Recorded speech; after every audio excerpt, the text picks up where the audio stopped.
नमस्कार, बहुत स्वागत है आपका। मैं हूं रीनू। सबसे पहले बुलेटिन की शुरुआत बड़ी खबर के साथ। दमोह में रील बनाने की सनक देखिए आप, जहां मासूम की जान खतरे में डाल दी गई। इंस्टाग्राम पर रील बनाने की सनक ऐसी और कि अपने बेटे की ही जान खतरे में डाल दी गई। वीडियो सामने आया है, एक युवक अपने ही बेटे की जान से खेल कर रील बना रहा है। अपने ही बेटे को नदी में फेंकने का इसने वीडियो बना दिया और बंधा के पुल पर बनाई गई है रील। रील बनाने वाले युवक का नाम बलराम रैकवार बताया जा रहा है। पुलिस मामले की जांच कर रही है और आप ये देखिए, अपने बेटे को उसने लिया हुआ है और इसे फेंकने को लेकर रील बनाता हुआ नजर आ रहा है, जहां बेटे को उसने ऐसे एक हाथ से पकड़ा हुआ है। बच्चे की जान से खिलवाड़ करता हुआ युवक नजर आया। रील की सनक ऐसी कि मासूम की जान खतरे में डाल दी। नॉर्मली भी आप छोटे बच्चे को इस तरीके से नहीं पकड़ पाएंगे जिस तरीके से इस युवक ने पकड़ा हुआ है। मासूम बच्चा जिसे ये पता भी नहीं है कि उसके साथ क्या हो रहा है, खुद का पिता जब इस तरीके से जान से खिलवाड़ करेगा तो जरा सोचिए कि क्या ही उम्मीद की जाएगी फिर उस समाज से जो आपराधिक प्रवृत्ति के होते हैं। क्योंकि ये पिता रील की सनक ऐसी कि अपने बच्चे की जान से खिलवाड़ कर रहा है। तो मासूम की जान खतरे में डालता हुआ पिता नजर आया। इंस्टाग्राम पर रील बनाने की सनक का वीडियो सामने आया। एक युवक अपने ही बेटे की जान से खेलकर रील बनाता हुआ, और आप देख पाएंगे कि पास में एक नदी है, बंधा के पुल पर यह रील बनाई गई है। और देखेंगे बाहर नदी जहां पर फेंकने को लेकर यह वीडियो है। रील बनाने का युवक का नाम बलराम रैकवार बताया जा रहा है। पुलिस मामले की जांच इस वीडियो के आधार पर कर रही है। और सीधे रुख करेंगे, संवाददाता आशीष जैन जुड़ गया। आशीष, सबसे पहले तो बताया कि जो युवक है इस रील बनाने के दौरान उसने और क्या किया? क्या इसने वाकई में अपने बेटे को फेंक दिया क्या नदी में, या फिर ये रील बनाने में जान खतरे में डालता हुआ नजर आ रहा है?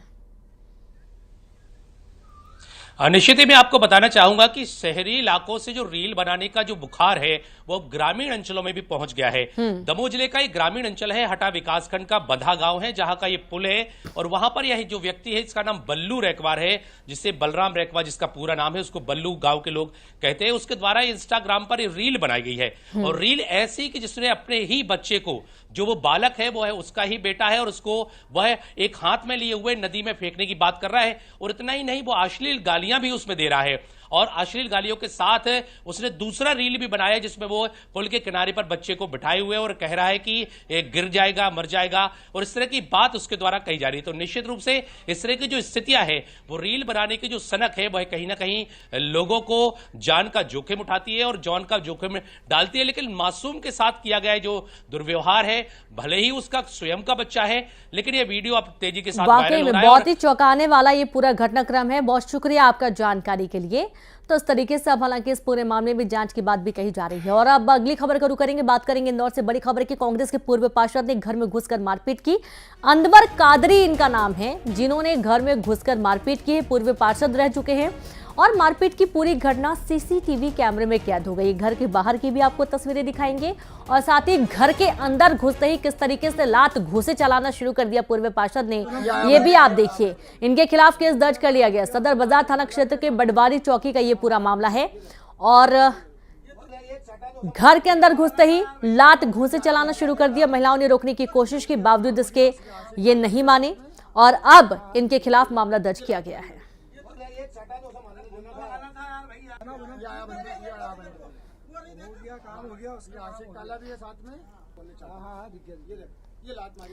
तो देखिए कि सीसीटीवी कैमरे में ये पूरा घटनाक्रम कैद, और पूर्व पार्षद हैं जिन्होंने मारपीट की घर में घुसकर। और कांग्रेस के नेता की गुंडागर्दी का वीडियो सामने आया। अनवर कादरी इनका नाम है, जिन्होंने कारण क्या है, क्यों ये मारपीट की गई है, हथियारों से लैस होकर ये पहुंचे और अचानक से मारपीट शुरू कर दी। आसपास जो महिलाएं थी उन्होंने रोकने की कोशिश की, लेकिन नहीं माने और गुस्से में आग बबूला होते हुए नजर आए। सतना के नागौर में मेले में बड़ा हादसा टला। 2 बाइक सवार युवकों ने पेट्रोल बम फेंक दिया।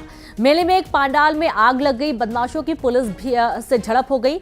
हाथापाई में एएसआई की वर्दी भी जल गई। घटना का सीसीटीवी फुटेज सामने आया है। पुलिस ने 2 संदिग्धों को हिरासत में ले लिया है। तो देखिए ये वीडियो जहां मेले में पेट्रोल बम फेंक दिया गया।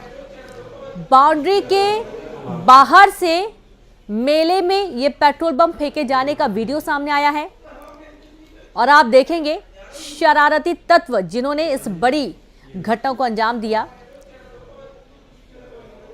और 2 बाइक सवार युवकों ने पेट्रोल बम फेंका है। मेले के एक पंडाल में आग लग गई, बदमाशों की पुलिस झड़प हो गई, हाथापाई हो गई, एएसआई की वर्दी भी इस दौरान जल गई। घटना का सीसीटीवी फुटेज सामने आया। और अब बात धार से बड़ी खबर की, जहां युवती की बेरहमी से हत्या का मामला सामने आया है। खेत में मिला युवती का शव, पत्थर से सिर कुचलकर युवती की हत्या की गई है। पुलिस मामले की जांच में जुट गई है। कुछ दिन पहले भी एक शिक्षिका की घर में घुसकर हत्या कर दी गई थी। शिक्षिका की हत्या का भी पुलिस खुलासा नहीं कर पाई है। तो धार से बड़ी खबर आपको दे रहे हैं, जहां युवती की बेरहमी से हत्या की गई। खेत में युवती का शव मिला है, पत्थर से सिर कुचलकर युवती की हत्या की गई। जांच में जुटी पुलिस। कुछ दिनों पहले भी एक शिक्षिका की घर में घुसकर हत्या कर दी गई थी और एक बार फिर से ऐसे ही कुछ मामला। शिक्षिका की हत्या का भी पुलिस खुलासा नहीं कर पाई थी। हाथ अभी तक खाली हैं। एक और बड़ा मामला, जहां खेत में एक युवती का शव बरामद किया गया।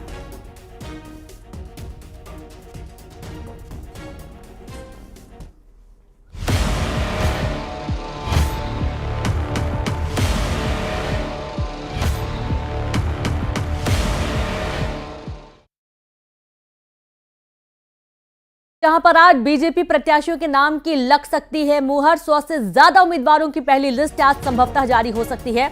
दिल्ली में आज बीजेपी कोर ग्रुप की बैठक होने जा रही है, जहां प्रधानमंत्री मोदी और अमित शाह मौजूद रहेंगे इस बैठक में। और आज 100 से ज्यादा उम्मीदवारों की पहली लिस्ट हो सकती है जारी। बीजेपी ने रखा 370 प्लस सीटें जीतने का टारगेट। प्रधानमंत्री नरेंद्र मोदी शाम 6:30 बजे बीजेपी राष्ट्रीय मुख्यालय आएंगे और आज शाम 6:30 बजे से मुख्य चुनाव समिति की बैठक होगी। 5 राज्यों के कोर ग्रुप की मीटिंग होगी। बैठक में लोकसभा चुनाव उम्मीदवारों को लेकर मंथन होगा और संभवतः कि 6:30 बजे के बाद जो मीटिंग पूरी हो जाएगी उसके बाद लिस्ट जारी हो सकती है। पहली लिस्ट में 100 उम्मीदवारों के नाम सामने आ सकते हैं। तो आप ये देखिए कि किन किन के टिकट कट सकते हैं, वो भी आपको हम दिखा रहे हैं।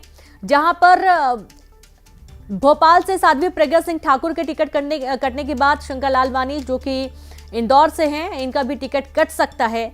और ग्वालियर में विवेक शेजवलकर को भी मौका नहीं मिलने वाला है ताल ठोकने का। तो वहीं जयभान सिंह पवैया ग्वालियर मुरैना से रेस में रह सकते हैं। आप ये देखिए कि अब वो बता रहे हैं कि कौन कौन लोग ऐसे हैं, कौन कौन से नाम है जिन्हें टिकट मिल सकता है। जबलपुर से बीडी शर्मा जो कि बीजेपी प्रदेश अध्यक्ष हैं, उनको चुनावी मैदान में उतारा जा सकता है। और खजुराहो से सांसद है बीडी शर्मा। और चलिए सीधे रुक करेंगे, संवाददाता पवन गौड़ जुड़ गए हैं। पवन, दिन बहुत ही महत्वपूर्ण है खासतौर पे बीजेपी के लिए, क्योंकि आज संभवतः की एक पहली सूची जारी हो सकती है। 100 नाम सामने आ सकते हैं। मध्य प्रदेश और छत्तीसगढ़ के लिहाज से क्या अपडेट इस वक्त? देखिए, जाहिर तौर पर बहुत बड़ा दिन है क्योंकि आज बीजेपी केंद्रीय चुनाव समिति की बैठक होगी। शाम को 6:30 बजे प्रधानमंत्री नरेंद्र मोदी बीजेपी मुख्यालय पहुंच जाएंगे और उसके बाद में आज जो पिछले लोकसभा चुनाव में या तो बीजेपी जिन सीटों पर चुनाव हारी थी या कमजोर प्रदर्शन रहा था, या फिर जिस तरह से मध्य प्रदेश छत्तीसगढ़ में अभी हाल ही में जो विधानसभा चुनाव हुए थे उन सीटों पर पार्टी ने जो है प्रत्याशी अपने विधानसभा चुनाव में उतार दिए थे। ऐसी सीट जो खाली हो गई हैं, ऐसी सीटों पर आज चर्चा की जाएगी। उनके साथ साथ कुछ बड़े चेहरों के नाम पर भी आज मोहर लग जाएगी, जैसे प्रधानमंत्री नरेंद्र मोदी, गृह मंत्री अमित शाह, ऐसे नामों पर भी आज मोहर लगाई जाएगी। तो बीजेपी 100 से 125 सीटों पर आज अपना मंथन पूरा कर सकती है, फाइनल मोहर लगा सकती है और आज देर शाम या कल सुबह ऐसी सीटों पर अपने नामों की घोषणा भी कर सकती है। लेकिन उससे पहले आपको बता दूं कि कई सारे जो पुराने जो सांसद हैं, वर्तमान में जो सांसद हैं, उनके टिकट जो हैं वो कई राज्यों में बदले जाएंगे या कटे जाएंगे। मध्य प्रदेश की अगर बात करें तो चूंकि 6 से 7 लोग ऐसे हैं कि जो विधानसभा चुनाव लड़े, उसमें से 5 लोग चुनाव जीते, अभी फिलहाल में जो या तो विधायक हैं या राज्य सरकार में मंत्री हैं, ऐसे लोगों के टिकट भी की जगह नए प्रत्याशियों के नाम का ऐलान किया किया जाएगा। छत्तीसगढ़ में भी पिछले चुनाव में जो है बीजेपी कुछ सीटों पर चुनाव हारी थी, कुछ पे जो है इस बार जो है जो पार्टी का सर्वे जो आया है उसमें जो वर्तमान सांसद हैं वो खराब प्रदर्शन करते हुए नजर आ रहे हैं, तो उनका सीट बदला जाएगा। क्योंकि आज बड़ी महत्वपूर्ण बैठक है, प्रधानमंत्री के साथ आज बैठक होने से पहले पिछले एक हफ्ते में लगातार बीजेपी में दिल्ली में बैठकों का दौर जारी है। एक एक राज्य के साथ में खुद गृह मंत्री अमित शाह और बीजेपी अध्यक्ष जेपी नड्डा लगातार मंथन कर रहे थे। एक एक सीट पर प्रत्याशियों के नाम पर चर्चा हो रही थी, क्या वर्तमान में जो सांसद हैं उन्हीं के नाम पर आगे बढ़ना है या फिर नए नाम कौन कौन हो सकता है, उसके कास्ट इक्वेशन क्या बन रहे हैं, उसमें क्षेत्रीय समीकरण क्या बन रहे हैं। एक एक नाम पर बड़ी बारीकी से मंथन किया गया और एक फिर पैनल तैयार किया गया है। उस पैनल को आज केंद्रीय चुनाव समिति की बैठक में प्रधानमंत्री के सामने रखा जाएगा। तमाम जो केंद्रीय चुनाव समिति के 11 सदस्य हैं वो उस जी बिल्कुल, बहुत शुक्रिया आपका पवन तमाम जानकारी साझा करने के लिए। तो इस तरीके से आज अहम जिम्मेदारियां और अहम जो सूची है वो जारी होने की संभावना है। सूत्रों के हवाले से बड़ी खबर यह भी कि एमपी में बीजेपी नए फॉर्मूले को अपनाते हुए 28 में से 21 सांसदों की टिकट बदल सकती है। बीजेपी ने एमपी में टिकट बंटवारे के लिए नया फॉर्मूला तैयार किया। क्या है यह फॉर्मूला, इस रिपोर्ट में देखिए।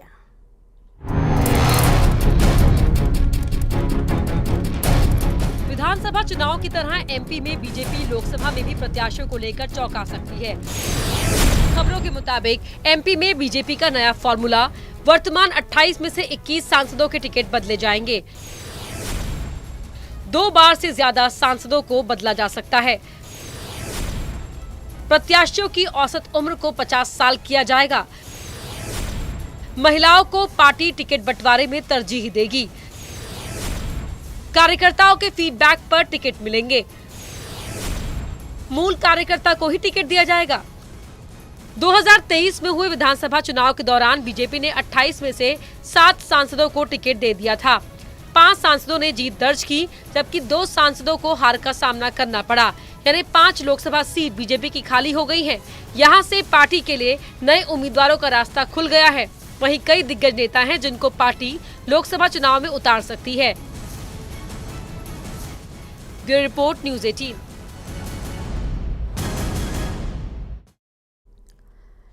तो वहीं कांग्रेस को मंत्री केदार कश्यप की चुनौती हिम्मत है तो कांग्रेसी कहीं किसी एक सीट पर जीतेंगे। कांग्रेस की ताकत खत्म हो चुकी है।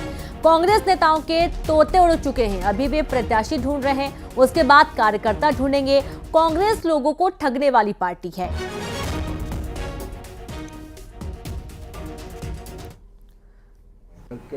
हिम्मत है कि किसी सीट में वो कहे कि हम यहाँ पर जीत के ही आएंगे। कांग्रेस के लोगों के पूरी तरीके से ताकत ख़त्म हो चुकी है और उनका वो जो जादुई तंत्र उनके तोते उड़ गए हैं और उसके कारण से अब उनकी स्थिति मरणासन हो गई और वो अब उबरने की स्थिति में नहीं है। वो तो अभी प्रत्याशी ढूंढने में लगे हैं, उसके बाद तो वोटर ढूंढने में, कार्यकर्ता ढूंढने में लगेंगे, फिर उसके बाद वोटर ढूंढने में लगेंगे।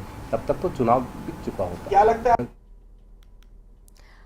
तो देखा आपने, संवाददाता आकाश जुड़ गए हैं। आकाश, मंत्री केदार कश्यप की एक चुनौती कांग्रेस को कि अगर हिम्मत है तो कांग्रेसी कह दें कि किसी एक सीट पर जीत जाएंगे, और क्या कुछ कहना है इनका? जी बिल्कुल, देखिए अभी लोकसभा चुनाव की तैयारियां लगातार चल रही है और जमीनी स्तर पर भाजपा खुद को मजबूत करे। जिस तरीके से विधानसभा चुनाव में परिणाम आए, बहुमत से सरकार बनी, इसके बाद 11 सीटों का लक्ष्य रखा है भाजपा ने जीतने का। भाजपा का दावा है कि आने वाले समय में वो पूरी 11 सीटें जीतेगी। हालांकि इसमें आज बयान जो आया है, एक तरीके से वन मंत्री केदार कश्यप ने तंज कसा है कांग्रेस के ऊपर कि अगर हिम्मत है तो एक भी सीट पर जीतेंगे, यह दावा करके बताए। कांग्रेस पर सीधे तौर पर मंत्री ने तंज कसा है और कहा है कि चुनाव की तैयारियों के बीच कांग्रेस कहीं नजर नहीं आ रही है। अभी तो वो प्रत्याशी ढूंढ रही है, इसके बाद चुनाव प्रचार के लिए कार्यकर्ता बड़ा बयान मंत्री जी का सामने आया कांग्रेस को लेकर। बहुत शुक्रिया आपका आकाश जानकारी के लिए। और यहां पर वक्त एक ब्रेक का है, हम जल्द लौटेंगे।